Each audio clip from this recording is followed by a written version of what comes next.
Hello and welcome to the Beard Talks. I am the Beard, aka John, and this is a special video about what is wrong with the Xbox One. Yes, I will be talking through a few points that I think are completely wrong about the Xbox One. So let's begin. The name. The Xbox One. The name isn't great, it is rather crap. It's supposed to be all in one. All in one. It does everything, and it's like from searching the internet, playing games and multimedia, it's just like, it's all in one, the Xbox One, because this is all you will need.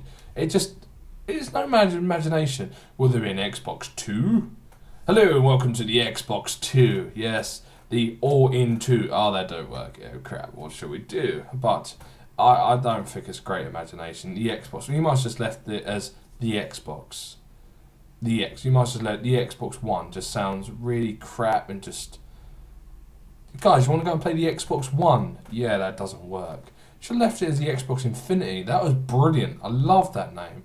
Durango as well, that's pretty good. It's just like, why have you got Xbox One? Let's go play the Xbox One. No, let's not, shall we? Let's just go and play the Xbox 360. Guys, you want to go and play the 360? Yeah, why not? Should have just left it as the Xbox. I know most of us are going to say, would you want to go and play the Xbox, etc. Go, which one? The 360 or the One? It's just, why? It's just really, the name is just crap. I don't like it. It just screams, we just ran out of time and didn't know what to call it, if I'm perfectly honest. If you have a focus group going, the Xbox One, yeah, sounds crap. Yeah, very, very crap. Just like, yeah, we're going to call it the Xbox One. It is crap. If you don't agree, please tell me in the comments and tell me why. It'd be awesome. Next, internet connection required. Now, there's a lot of ambiguous stuff about out there saying it doesn't, it does, it may do, can I phone a friend? But it's just like, the console requires an internet connection. Now, you need to connect at least according to sources, you need to connect it to the internet every 24 hours or so for updates, etc. And also possibly more frequent if you're playing games or using other services that use the cloud. Now, that just says to me, so you do require an internet connection, and it is just like you've just said, it's just like, it is that. It's just like, so why say it? Can I not play?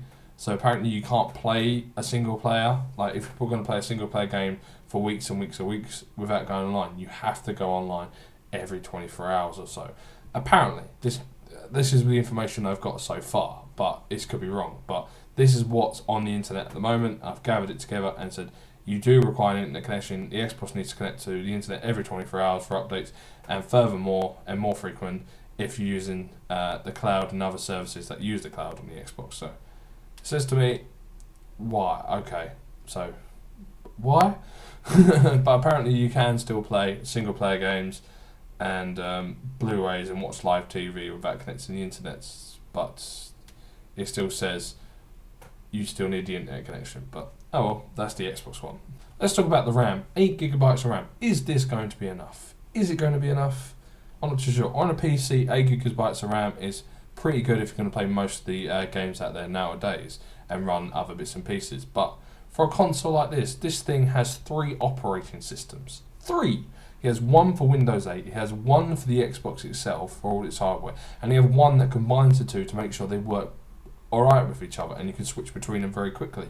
Now, this just says to me, wow, that's going to be memory hungry. It's just like one operating system takes up some RAM, it does, and all the services kind of thing. But once you think 3 operating systems onto one RAM, and then you're going to have to run all the services off that. So, for example, the fast switching between stuff, and like having multiple apps open at a time, that's going to be freaking memory hungry. It's going to be, give me all your memory, yum yum yum yum yum. It's just going to be, what the hell?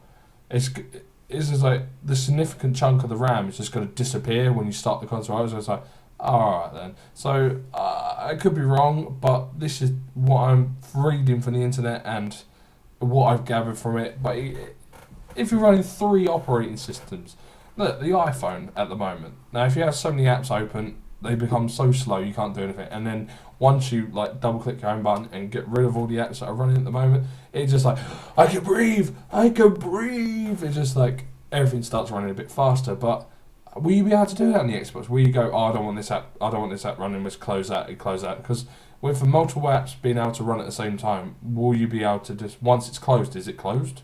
Or is it still open somewhere in the RAM? And also, it's just like, I don't get it. It's just like, I'm not too sure 8 gigabytes will be enough, but until we actually see it actually running and everything going, we don't know. But I'm going to say not enough. Disagree? Tell me in the comments down below, please. So next, the 500 gigabyte internal hard drive, which we cannot touch. We can't even take it out. We can't change it. We can't do anything.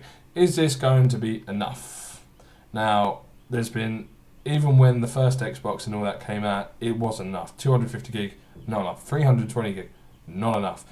And the list goes on and on and on and on and on and on and on and on and on and on and on.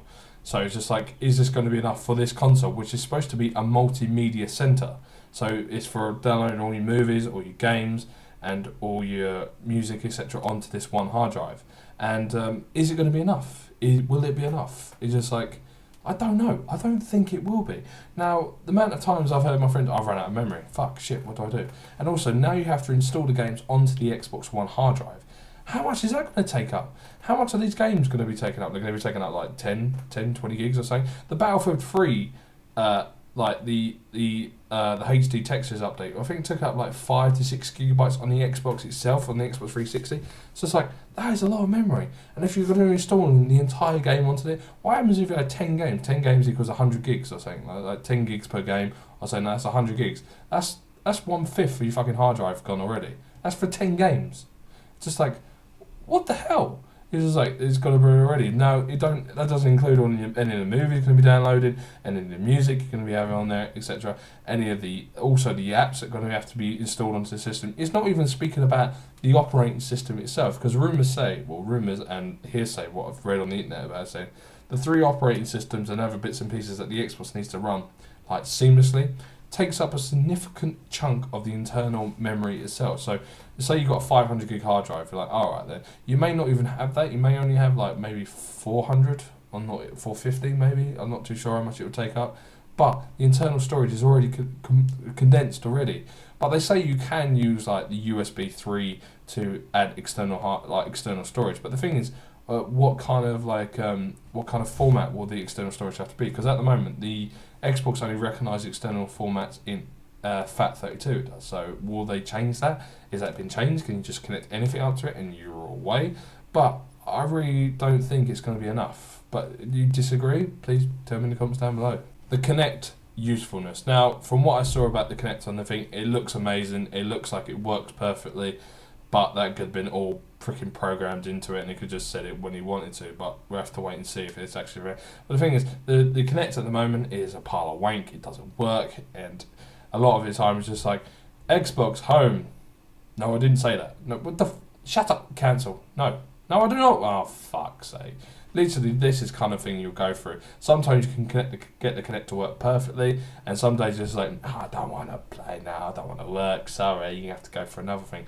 And also, during the live show on the Xbox, which you watched, like I did, and when he goes Xbox home, apparently some people's Kinects who were watching it through heard it, and actually exited them out of the freaking exited them out of the live show and took them back to the home screen. I was just like, that's brilliant. You're watching the show, it goes Xbox home, and literally just goes, Kinect goes, okay, it just takes you out and you go, oh, what the hell? It's just kind of thing. It's just like, what the hell? It's just like, oh god. It's just like, for example, my Kinect listens to the telly more than me. It does. As for example, I was watching, I think it was James Bond the other day. James Bond, The World Is Not Enough. And I'm just sitting there watching it, and then all of a sudden it just paused. I was just like, well, what the hell happened? I didn't do anything. I didn't touch the controller. So for some reason the Xbox just paused it because it heard say Xbox pause. Which doing James Bond, The World Is Not Enough didn't happen. So I'm not too sure what happened there, but the demo looked good from the new Kinect. Hopefully it is as good as we hope, but we just have to wait and see until we can actually get hands onto it. Always on possibility, and the possibility of the Xbox even turning itself on because of it. So the Xbox One is always online. Now it's not too sure if you turn it off it goes to standby, etc., or you would have to do so and so just to keep it online but not running properly. But the you can turn it on via the Kinect now. You can just go up to and go Xbox on, and the Xbox will turn on, etc., and go to your home screen. Now, it means it's a good thing because it means all those annoying updates you can do in the background while you're asleep or something. So the Xbox goes, oh, it's 2 o'clock in the morning, I'm going to do all the updates. You know, so that's a good thing because I hate every time I put a game in, update required. I'm like, oh, for God's sake, you have to sit there and wait for it to be updated, etc. Or the Xbox needs an update for the firmware, etc. This is what I hate. That's a good thing. But this is all about bad points. Now, will you need to give the Xbox authorization, for example, yes, download update for this game, etc. Just like, do you need to do that? Do you need to be there to do it, or will it do it automatically? For example, like 2 o'clock in the morning, I'm going to update everything. Oh crap, I need authorization to do this. Shit, what do I do? And just like, you wake up at like 6 o'clock, 7 o'clock in the morning, your Xbox is on going, I need authorization to do this. Oh, thanks, Xbox. It's just like, it's just like, Now, the other thing as well, will the Xbox be able to turn itself on from an odd noise? For example, as I said before about the Kinect usefulness, the Kinect just like pausing like a movie I was watching because it heard something that it recognised. Now, would this be the same about like with like anything else, like in the home, like an odd noise or something, noise outside the window or something like that, and it turns itself on? Or can it be turned on by motion as well? For example, could you like go in front of me and just wave your hand and it turns on? We don't know, but the possibilities are endless. There's like, for example, as you said, you go to bed, you wake up, your Xbox is on and you go, hi, I've been on for most of the night. Your electricity bill is going to be through the roof. He's just like, shit. It's just like, why be? The fun point about this though, if this is true, you could like go to people's houses like during the night, go to them and go, Xbox on, and like it'll turn the Xbox on because it hears it, but I'm not too sure if it will recognise your voice or it has to be the voice of the person that's talking. But we're also just going outside people's houses going, Xbox on, and you just hear Xboxes turn on here and there. It's just like, yeah, that'd be a fun game. That'd be a fun video on YouTube one day, just like going, here we have the guy with the Xbox on. Xbox on, and he just turns on, and he's just flicking through stuff. Xbox, play live TV. How freaky would that be? You just wake up, like your Xbox is on, and he's like, what happened? Oh god, no, a ghost. But I think that'd be awesome. But that is a bad thing if that happened because it would really affect your bills. And like, for example, if people are playing the games, etc., or just turning on, it'd be rather annoying. Still hilarious though. Next, the HDMI in. Now, can you connect other things to the HDMI in? For the HDMI in is there for like to watch live TV. So you connect your cable box up to HDMI in, and the Xbox will play it through live TV. But if that's just the main function of HDMI in, that is a pointless piece of kit. It's just like, so I've got HDMI in, but I can only connect my HDMI, my set-top box to it. Yeah, that's shit. Why would I want to do that? It's just like, mostly because live TV currently at the moment is only available in US on launch, so pointless. But the thing is, can you connect other things up to your HDMI in? Could you connect up your Xbox 360 up to it? That'd be pretty cool. Just like, and you could play your Xbox 360 games through your Xbox One. Haha, Microsoft, I win. But it'd be interesting to connect your PS3 up or your PS4 up to the Xbox One and play it through that. I'd be like, that'd be quite hilarious if you could. But it'd be very good if you can connect like other stuff up to it. It's just like, oh, I want to connect my PC up to it or something like that. It'd be very interesting to see if it actually works. But as always, we have to wait and see. You say that's not a good point. That's a bad point. It is a bad point because if that HDMI point is there for one thing only, then it's pointless. It's just connect the set-top box up to it. That is bad. That is pointless and bad. So, installing the Xbox One games onto the hard drive. Now, I spoke about this in a previous video, which I did about the Xbox One, all you need to know. But the thing is, you have to install the hard drive. You actually install the games to the hard drive of the Xbox One, which in turn takes up space. And it's just like, will you need the disc? Once you've installed it, will you need the disc? Just like, what would you do with it? Will you need the disc anymore? Can you just play it from the Xbox? Can you just go Xbox Place Game? You won't need a disc or anything, or would it need the disc in there? For example, you can previously at the moment install the games onto the Xbox hard drive to make it run quicker, but it requires a disc and a CD drive to authenticate you actually having the game. Now, will it need it? Don't know. But the thing is, you won't be able to play that CD game, on any other console because the game is installed to your account. So you can't play it on any other one, any other console unless you're playing on your account, which to me just goes, that's bad, that's stupid, because then you're affecting the resellability of the game and the pre-owned market. You're also affecting LoveFilm, Netflix, the people like you can rent games from, etc. It makes it very quickly. If you just don't want to buy a game, you can rent it, play it, send it back. Now you're affecting a lot of things here. That's like, how does it work? It's just like, why?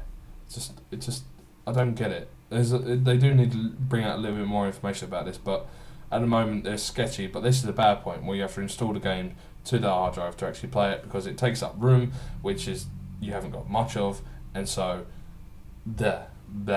Yeah, so that's the thing. It is a bad point, because installing the games to it and not being able to use the disc, or if you don't need a disc, is pretty good, but then you won't be able to resell the game, meaning you lose money.